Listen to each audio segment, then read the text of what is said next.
You've lived in Europe a lot. Are you repatriated, or are you still an expatrié, or? I have never been an expatriate. I don't know why people think that I was. Oh, you just one scared time. me again. I don't know what it is. I like this country very much. I know we have our problems, but I think running away from the problems isn't going to solve anything. Mm-hmm. And I think going away to another country and exchanging your own country's problems for another country's problems doesn't help anything anyway. Yeah. So I always come home.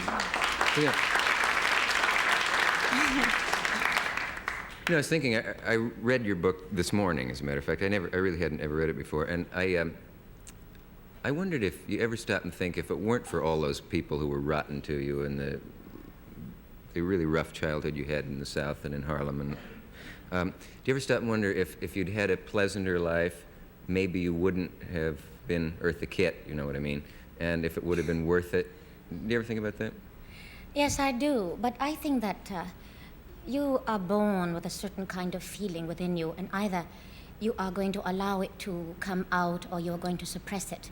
Mm-hmm. And I think that in many ways I was very lucky because I was not restricted by some big brother or whatever you want to call it to say, you know, to put a thumb down on you and say, no, you can't do this, you can't do that, you must do this, you must do that.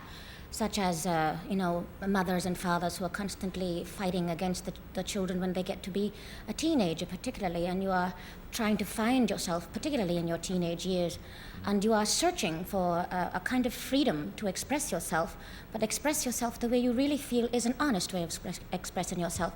And unfortunately, I think the majority of the time, no matter how much a mother and father or a guardian may love you, they sort of suppress that inner desire to be what you feel you honestly are. And I think that a mother and father should guide you, but guide you as best they can in the direction in which you have the freedom to express yourself and be creative. I don't think that they should try to make a carbon copy of themselves out of you. Mm-hmm.